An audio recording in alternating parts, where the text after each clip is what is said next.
Então, nessa ação penal 501.23.3104, depoimento do senhor Eduardo Hermelino Leite. Senhor Eduardo, o senhor foi chamado nesse processo como testemunha. Na condição de testemunha, o senhor tem um compromisso com a justiça em dizer a verdade e responder as perguntas que lhe forem feitas, certo? Perfeito. Eu vou advertir o senhor, por força de lei, que se o senhor mentir, se o senhor faltar com a verdade, o senhor fica sujeito a um processo criminal, certo? Perfeito. Senhor Eduardo, eu tenho conhecimento que o senhor também responde a uma ação penal perante esse juízo, na qual são imputados ao senhor fatos semelhantes. Então podem ser feitas perguntas ao senhor que eventualmente lhe tragam prejuízo, que lhe levem à sua autoincriminação. Em condições normais, o senhor teria direito de não responder a essas questões. Mas o que foi informado é que o senhor tem um acordo de colaboração com o Ministério Público Federal e, por força desse acordo de colaboração, o senhor renunciou ao direito ao silêncio. Exatamente. Por força desse acordo de colaboração também, o senhor assumiu o compromisso de dizer a verdade em juízo. Exatamente.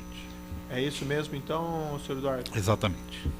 Então, o senhor fica então advertido que, por conta desse acordo de colaboração, o senhor tem que responder todas as perguntas que lhe forem feitas. Perfeito. E se o senhor mentir, o senhor responde nos termos da lei. Perfeito. Certo? Perfeito. E com isso eu passo então a palavra ao Ministério Público. Boa tarde, senhor Eduardo Leite. Boa tarde. Só mais uma questãozinha. Como a sala é um pouco ampla, eu peço para o senhor responder alto as perguntas. Perfeito, tá? Perfeito. Senhor Eduardo, o senhor poderia nos relatar brevemente o seu histórico na Camargo Corrêa, as funções que o senhor desempenhou, especialmente com relação aos contratos com a Petrobras? Perfeito. Eu entrei na Camargo Corrêa em 1994, na época como assistente comercial, estagiário dentro da área, e vim trabalhando até virar diretor da companhia em 2005, onde eu fui diretor de novos negócios com clientes privados, e a partir de 2009 me foi delegado o cliente Petrobras.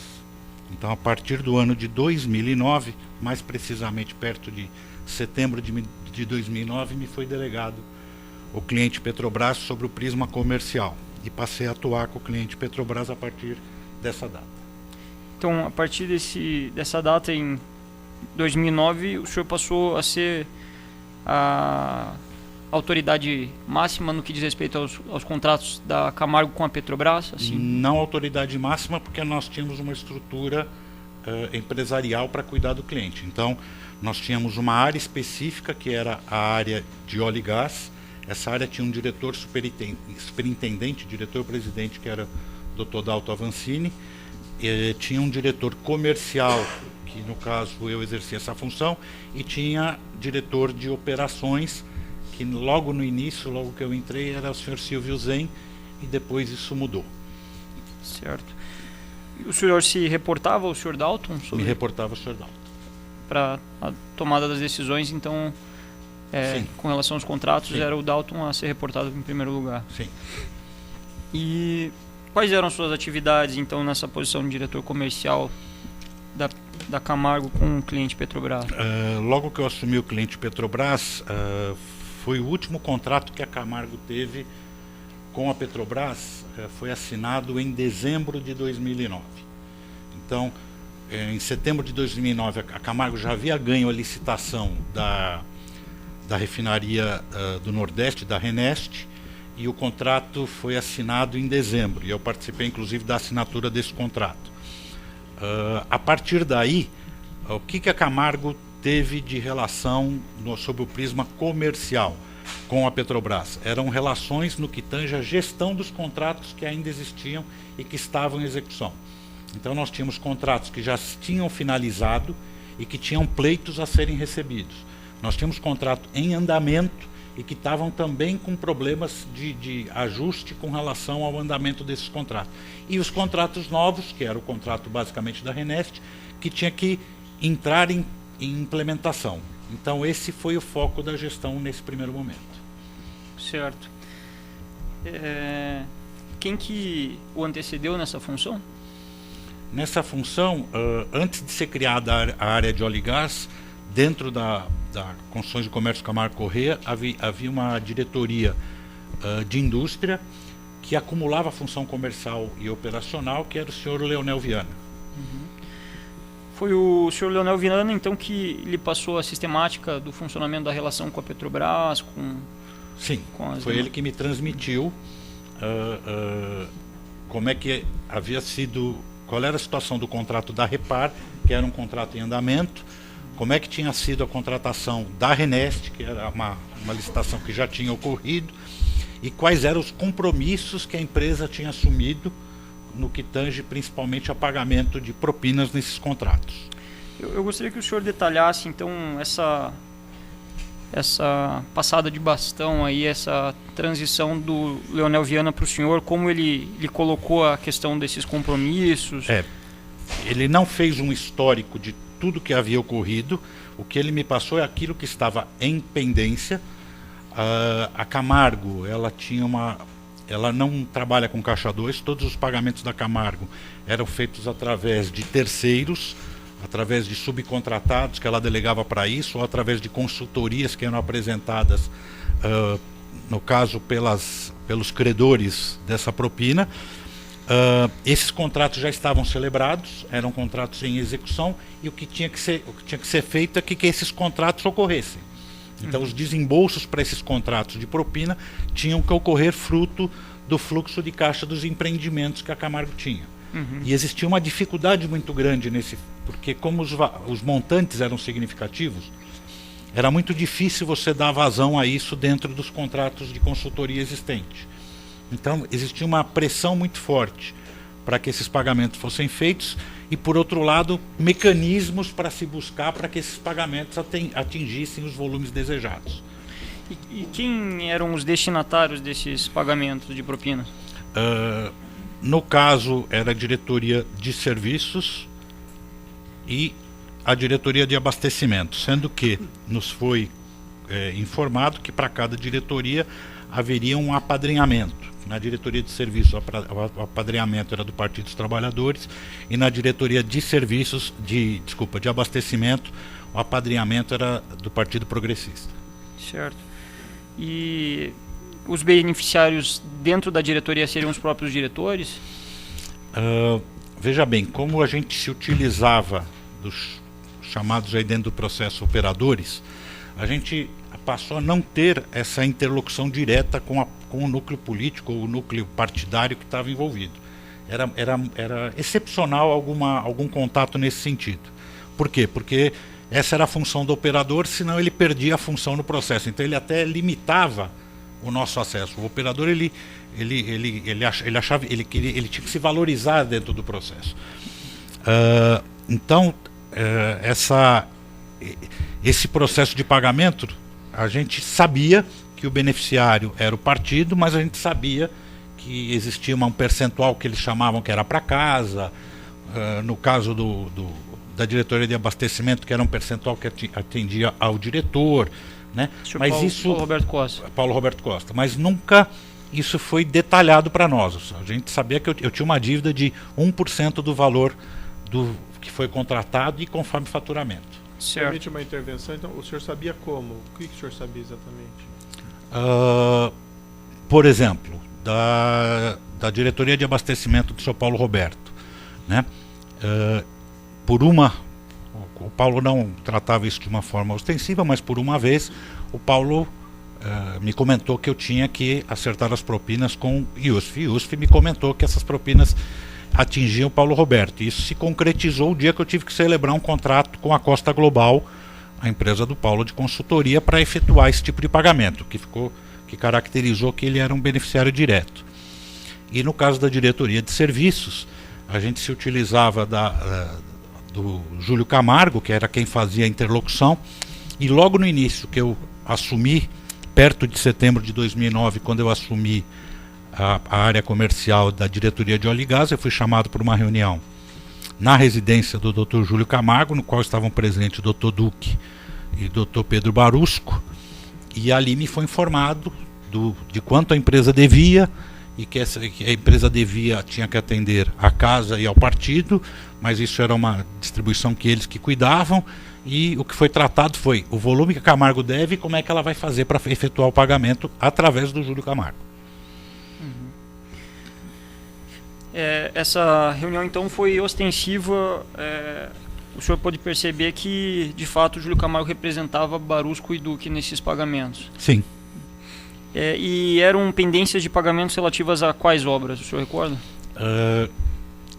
Como eu lhe falei, quando eu assumi não me foi passado um diagrama de exatamente o que era devido em cada obra. O que nós sabíamos é que nós tínhamos um volume de contratos que tinham sido assinados a partir de 2006 e que esses contratos, a partir de 2006, por todos eles, a gente devia 1% para a área de serviços. E, no caso, quando os contratos passaram a ser associados à área de abastecimento, também 1% para a área de abastecimento. Para cada contrato já existia alguns contratos de consultoria elaborados através desses contratos que esses pagamentos eram feitos. Logo que nós assumimos, alguns contratos nós cessamos o pagamento porque eram projetos que a gente estava tendo prejuízo, né? Mas nunca houve uma discussão pontual sobre cada um dos projetos, porque a gente olhava para a dívida, vamos chamar assim, como um todo, né? Para nós quanto eu devo relativo a todos os contratos. Isso daqui. E a gente enxergava e sabia que não ia chegar ao valor total, era inviável, né, com os mecanismos existentes. Mas, então, a gente tinha uma condução, vamos dizer, de tentar pôr em dia ou vencer as necessidades e para poder dar continuidade aos nossos contratos. Certo. Então, um ponto importante, o senhor colocou, em todos os grandes contratos celebrados pela Camargo havia esse compromisso prévio estabelecido. Em todos os grandes contratos. E esse compromisso era de 1% para ambas as diretorias, abastecimento e serviço. Isso quando tinha envolvimento da diretoria de abastecimento. Existem contratos que não tinham envolvimento da diretoria de abastecimento. Vale ressaltar o que é. Em algum momento dentro da Petrobras, quem era responsável exclusivamente pela implantação era a chamada diretoria de engenharia. Então ela não envolvia, por exemplo, a diretoria de abastecimento, nem a diretoria de gás e energia. Ela contratava, ela produzia empreendimento e entregava. Então, neste modelo, se pagava 1% exclusivamente para a área de serviços / engenharia. A partir do momento que houve uma pequena mudança dentro da Petrobras e houve uma engenharia compartilhada, isso passou a ser tratado também pela área de abastecimento. E a partir daí passou a ter esse direito. Basicamente, na Camargo, dos cerca de 10 ou 12 contratos que envolviam propina, somente 3 envolveram a área de abastecimento. Né? Os outros 7 eram exclusivamente da área de serviço, porque eram esse outro modelo. Quais foram esses contratos de que envolviam ambas as diretorias? Revap, Repar e Reneste. Né? Vale do Paraíba, aqui é do Paraná e a do Nordeste. E nesses casos, o compromisso de 1% se estendia também para os aditivos contratuais? No caso específico da Camargo, eu posso falar como é que a gente funcionava, né? Logo que a gente assinava o contrato, eles se achavam credores do valor de 1%. Como a Camargo não tinha um mecanismo para efetuar pagamento, eram mecanismos parciais, a gente falava que ia pagar par e passo ao andamento do contrato. Né? Por isso que tinha esses contratos de consultoria que faziam os pagamentos par e passo. Então isso, a gente pagava sob faturamento. Com as medições e pagamentos. Então, quando o contrato era aditivado, você estava, na verdade, já embutindo esse 1% para a área. Né? O contrato é de 2.400. Se você faturou 2.600, porque ele foi aditado, o cara ia acabar recebendo sobre 2.600 1%. Agora, independente disso, como eu também informei na minha delação, em alguns momentos, dentro da discussão dos aditivos, existia uma negociação pontual dentro da estrutura da Petrobras. Para um acréscimo nesses pagamentos. Exatamente.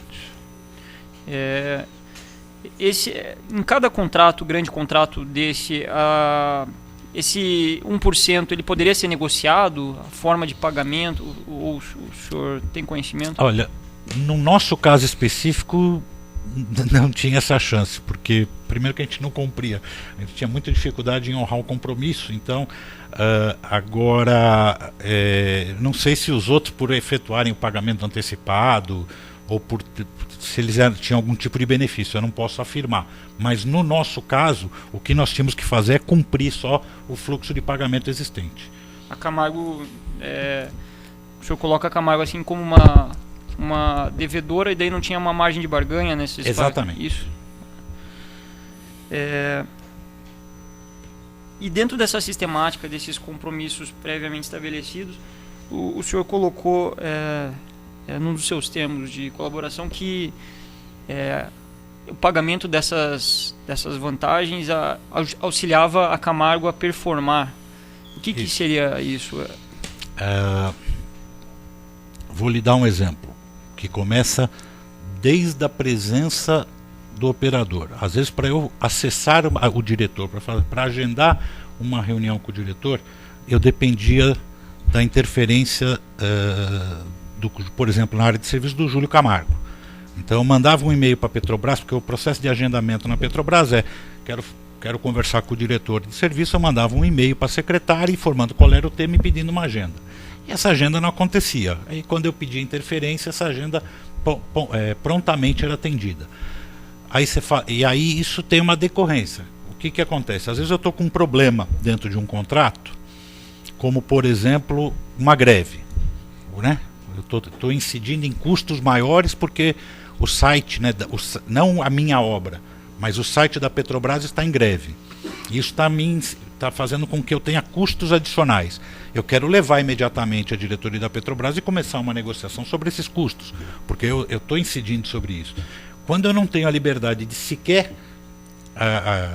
agendar uma reunião, eu passo a ser diretamente afetado sobre a possibilidade de começar a fazer essa discussão. Então isso é um exemplo prático de como a ausência de pagamento me impedia de repente ter uma discussão, às vezes de caráter legal, técnico, sobre qualquer coisa dentro da Petrobras.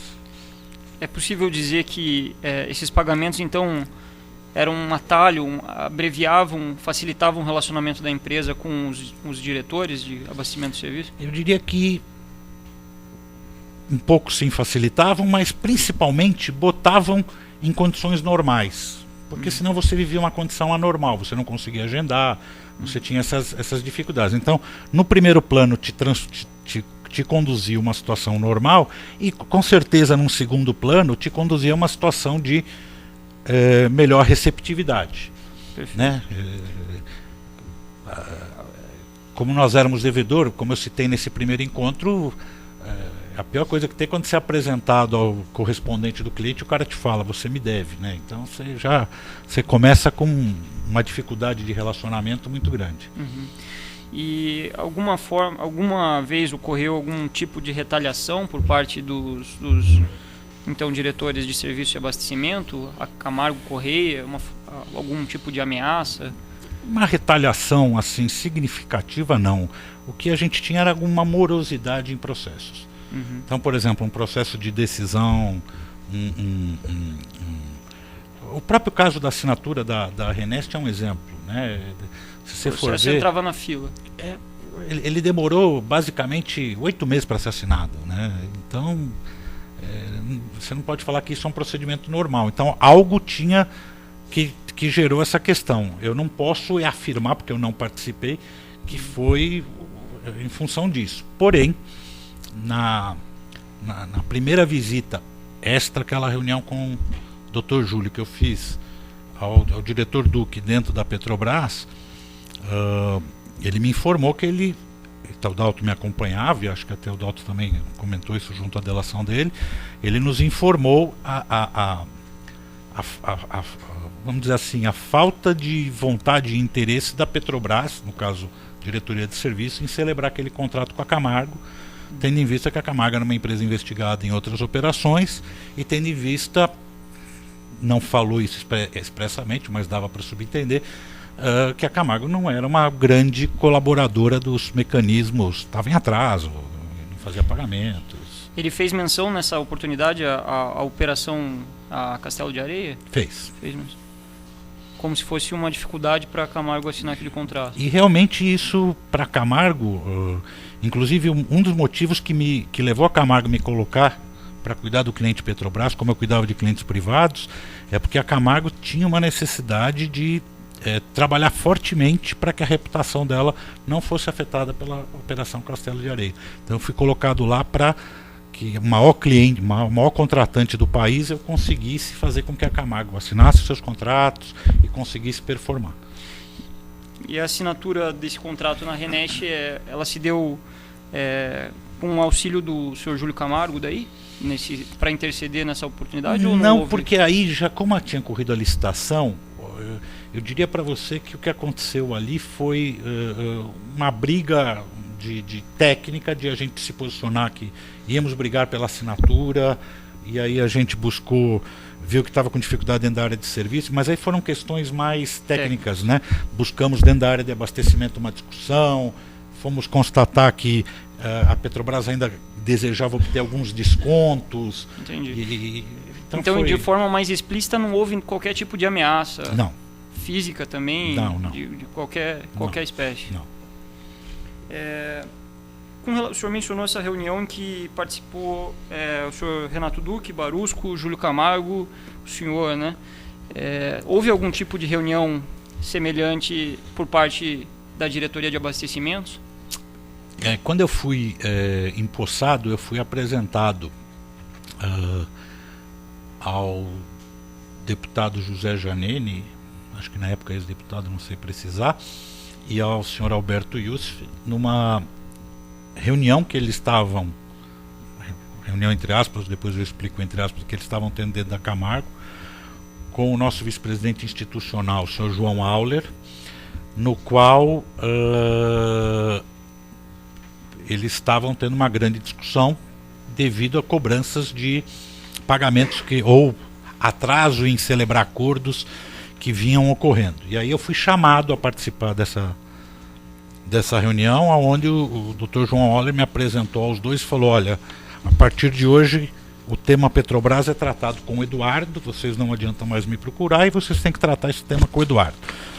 E depois o João me informou, falou: olha, tudo que for da diretoria de abastecimento, como eles são os representantes do apadrinhamento lá dentro da área de abastecimento, é com eles que você tem que tratar. O Leonel já deve ter te passado aí quais são as questões, então cuide deles, né? E a partir daquele momento o Dr. José Janene, acho que sentiu que, como o João Auler colocou um interlocutor, ele falou: não, olha, não é comigo, você vai tratar com o Alberto Youssef, né, como se fosse dois andares, né? Já que desceu um andar na Camargo, aqui também desce um andar. E nessa oportunidade o senhor Paulo Roberto Costa não se encontrava? Não se encontrava. Mas teve alguma reunião em que o senhor pôde participar junto com o Paulo Roberto? Eu tive uma reunião específica com o Dr. Paulo Roberto num hotel em São Paulo, no qual ele me chamou para falar sobre doação eleitoral, não propina, mas doação eleitoral, onde ele falou: eu, como diretor da Petrobras, dentro do governo do PT, estou perguntando para as empresas quem é que vai colaborar na campanha eleitoral. Isso até foi fruto aí acho que dentro dos inquéritos e até fruto da imprensa, daquela agenda do Paulo Roberto, doação eleitoral, e constava lá o nome da Camargo e a resposta que eu tinha dado a ele quando ele me perguntou. Ele falou: a Camargo fará alguma doação? Eu gostaria que ela citasse que foi um pedido meu. Eu falei: ó, doação é outra área aqui dentro da Camargo, tem uma área específica que cuida disso, irei encaminhar o seu pedido, mas não sou eu que decido, né? Então, até que por isso que tem uma lacuna em branco constando, porque foi isso a informação que eu passei a ele. E nunca mais ele me cobrou. Ele só voltou a falar desse tema quando ele já tinha saído da Petrobras e veio essa solicitação do contrato da Costa Global. Essa reunião foi em que período aproximadamente? Não sei ele precisar. Eu acho que foi 2010, provavelmente 2010. Antes desse momento, antes dessa reunião em que Paulo Roberto estava lado a lado com Alberto Youssef, ficava claro que Alberto Youssef representava o diretor de abastecimento? Ele intercedia junto à diretoria de abastecimento nesse sentido? Ele falava que destinava uma parte do valor para o então diretor? Comentava que destinava uma parte do valor ao diretor. o Alberto Youssef que fazia esse comentário. Em algum momento eu posso ter pedido ao Alberto para interceder numa agenda, né? Às vezes dificuldade eu posso ter pedido a ele, mas não me recordo assim prontamente. Mas isso era, eu diria que para mim era explícito. Eu tinha um entendimento de que isto ocorria. Uhum. E o senhor mencionou que existia o componente político ainda, né? A questão dos partidos, do Partido dos Trabalhadores e do Partido Progressista. O senhor sabe dizer como que se dava o pagamentos para... Infelizmente eu não sei, até porque, como eu comentei, o operador assumiu esse papel. Então ele passou a criar, ele passou a ser um antiparo e ele era quem equacionava essa questão. Então isso, basicamente, para nós não chegava o percentual que era destinado, o senhor mencionou que o chefe falou que uma parte ia para Paulo Roberto Costa. Ele chegou a precisar quanto? Não chegou a especificar. E o senhor Júlio Camargo? Também não chegou a especificar.